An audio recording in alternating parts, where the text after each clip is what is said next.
আসসালামু আলাইকুম। শারিয়া লাইফস্টাইলে আপনাদের সবাইকে স্বাগতম। আশা করি আপনারা সবাই ভালো আছেন। আলহামদুলিল্লাহ আমরাও ভালো আছি। এই ভিডিওটা অনেক দিন আগেই করেছি, কিন্তু বিভিন্ন ব্যস্ততার কারণে আর সেটা আপলোড করা হয় নাই। তো ভাবলাম যে ভিডিওটা আপনাদের সাথে শেয়ার করি। আর আমি প্রথম তো হয়তো অনেক ভুল ত্রুটি থাকবে। আশা করি আপনারা সবাই ক্ষমা সুন্দর দৃষ্টিতে দেখবেন। আর আপনারা যদি আমাকে সাপোর্ট করেন তাহলে ইনশাল্লাহ আমি সামনে আরও নতুন ভিডিও নিয়ে আসবো আপনাদের মাঝে। তো এই ভিডিওটা এখানে আপনারা ইফতারির ভিডিও দেখতে পাচ্ছেন ছবিতে। তো এটা আশুরার রোজা উপলক্ষে ইফতারের সময়ের ছবি তোলা। যে 9 তারিখ রোজা রাখা হয়েছিল, 9-10 এই 2 দিন যেহেতু রোজা রাখা হয়, এটা 9 তারিখের ইফতারের সময় আমি খাওয়ার জন্য নিয়েছিলাম, সেই ছবিটুকু একটু নিয়ে রাখছিলাম। এখানে ছোলা, পেঁয়াজু, খেজুর, এছাড়া অন্যান্য ফল ছিল, শরবত ছিল আলহামদুলিল্লাহ। তো ইফতার করা হয়েছে। এরপরে যেহেতু পরের দিনই আশুরা, সেদিন তো উত্তম খাবার খেতেই হবে, সেটারও একটা ব্যবস্থার একটা ব্যস্ততা ছিলই। আবার আম্মু অসুস্থ ছিল, আর একটু আম্মুর শরীরটা খারাপ ছিল, সেজন্য আর কি আমরা দুই বোনই রান্নার কাজকর্মগুলো করলাম। ইফতারও রেডি করছি, আবার যেহেতু আশুরায় উত্তম খাবার খেতে হয়, সেই উত্তম খাবারের ব্যবস্থাও রান্না বাড়াটাও আমরা দুই বোন মিলে সেরে নিছি। তো এখানে আমের জুস ছিল ইফতারে। আলহামদুলিল্লাহ আমের জুসটা আসলে অসাধারণ। এই আমের সিজনে দেখা যায় যে আম তো খাওয়াই হয়, মাঝে মাঝে জুসও বানাই খাই আমরা, তো ভালোই লাগে।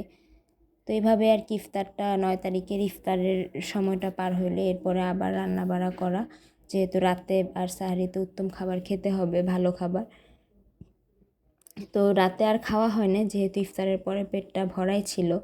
পরে একবারে সাহারিতে আমরা খাবার খেয়েছি। তো এখানে সাহারির জন্য খাসির রেজালা করেছিলাম। আসলে আমার ছোটো বোনও বারবার বলতেছিল যে না খাসির রেজালা করি, ও আমার হাতের খাসির রেজালাটা খুব পছন্দ করে।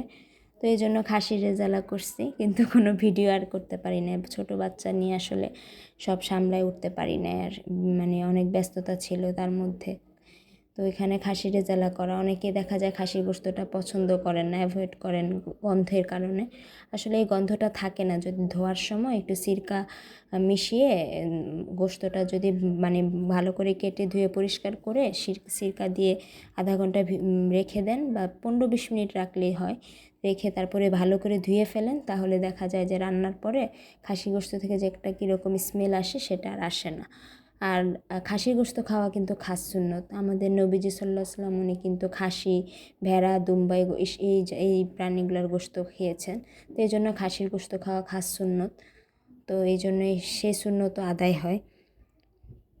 এখানে মুরগির রোস্টের ছবি দেখতে পারতেছেন, যে আমরা পরে আমি আমার বোনকে বললাম যে ও যেন রোস্টটা করে, ওর হাতের রোস্ট রান্নাটা খুবই ভালো হয়।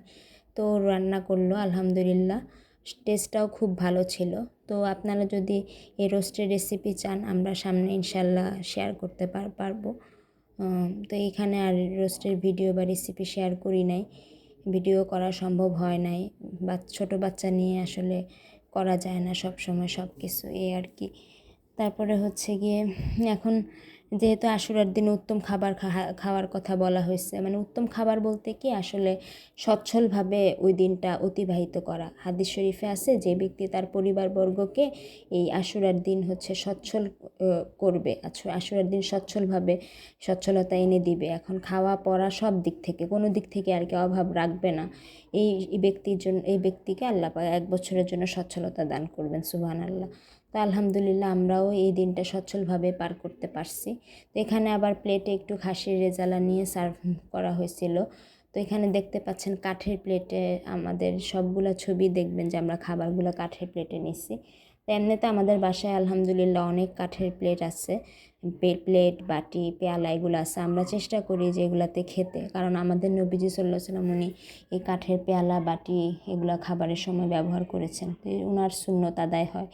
আর মুসলমান হিসেবে তো করা উচিত, অন্তত সবসময় না করলেও বিশেষ বিশেষ দিনগুলোতেও তো ওনাকে স্মরণ করে হলেও আমরা সুন্নতটা আদায় করতেই পারি। এতে আমরা উম্মত হিসেবেও ওনার সুন্নতটা আদায় হলো, আবার মুসলমানের উচিত ওনার আদর্শকে গ্রহণ করা, কারণ আল্লাহ পাক তো বলছেন যেন আমরা ওনার আদর্শ গ্রহণ করি, তো ওনার আদর্শকে গ্রহণ করা হলো। তো এই আর কি, এখানে পোলাও রান্না করা হয়েছে, পোলাওটাও প্লেটে নেওয়ার পরে একটু ছবি নেওয়া হয়েছিল আর কি। তো যাই হোক, অনেক ভুল ত্রুটি তো হয়েছেই হবে হয়তো এই ভিডিওটার মধ্যে, যেহেতু প্রথম করতেছি। আপনারা সবাই সাপোর্ট করেন, ভুলগুলো একটু আমার সুন্দর দৃষ্টিতে দেখেন। এখানে আমরা চামড়ার দস্তরখানা বিছিয়ে খাবারগুলো নিয়েছি। তো এখানে হচ্ছে চামড়ার দস্তরখানা বলতে এখানে প্লেটগুলো রাখা একটা চামড়ার টুকরাতে আপনারা দেখতে পাচ্ছেন, এটাকে বলা হয় দস্তরখানা। দস্তরখানা হচ্ছে যেখানে খাবার রেখে খাওয়া হয় আর কি, এটাতে খাওয়া খাস সুন্নত, মানে আমাদের নবীজি সাল্লাল্লাহু আলাইহি ওয়াসাল্লাম ওনার সুন্নত। এখন চামড়াটা খাসির চামড়াও হতে পারে, গরুর চামড়াও হতে পারে। আর কাঠের প্লেটে খাওয়াও সুন্নত, আমাদের নবীজি সাল্লাল্লাহু আলাইহি ওয়াসাল্লাম ওনার সুন্নত। তো আমরা উম্মত হিসেবে অবশ্যই ওনার সুন্নত পালন করা উচিত, আমাদের সবারই পালন করা উচিত। এই আর কি। তারপরে হচ্ছে তো নতুন নতুন পোশাক পরা, স্মিত সুরমা দেওয়া, এগুলো সবই হচ্ছে এই আশুরার দিনে করা আর কি হয়। তো এখানে স্মিত সুরমা দেখা যায় যে স্মিত সুরমা হচ্ছে এটা মেশক মিশ্রিত সুরমা, সুরমা এটা হচ্ছে সবচেয়ে উত্তম সুরমা। এই সুরমা চোখে দিলে 1 বছর চোখের মধ্যে কোনো রোগ বালাই হবে না। তো এটা আশুরার দিনেই করলে এই নিয়তে আল্লাহ পাক আর কি শিফা দান করেন। তো এই আশুরার দিনে আমাদের এই সুরমাটা ব্যবহার করা হয়। তো প্রতি বছরই দেখা যায় 2 শিশি করে কেনা হয়, তো 1 শিশি ব্যবহার হইলো, আরেক শিশি থেকেই যায়। দেখা যায় যে এভাবে আমাদের ঘরে সবসময় এই সুরমাটা থাকে আলহামদুলিল্লাহ। তো এই সুরমাটা যে কোনো সময় লাগানো যাবে, এছাড়া এই দিনে লাগাইলে নিয়ত করে 1 বছরের সচ্ছলতা, 1 বছরের জন্য চোখের শেফা দান করবেন আল্লাহ পাক। আর এখানে আপনারা দেখতে পাচ্ছেন আমার 2টা ছেলে, এই 2 ছেলের পোশাক, এই আমার ছেলেদেরকে এই পোশাক পরিধান করা, এটা আসলে মুসলমানের পোশাক। আমাদের নবীজি সাল্লাল্লাহু আলাইহি ওয়াসাল্লাম উনি এরকম পোশাকই পরছেন, কিতাবে এই বর্ণনাটাই পাওয়া গেছে। এই বর্ণনা অনুযায়ী পোশাকগুলো তৈরি করা আর কি এখানে।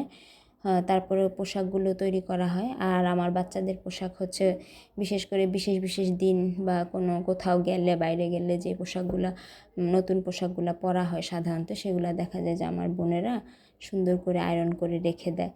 তো এটা এখানে আর কি একটু ছবি নেওয়া হয়েছে, আপনাদের সাথে শেয়ার করলাম। তো আশা করি আপনাদের সবার ভালো লাগবে।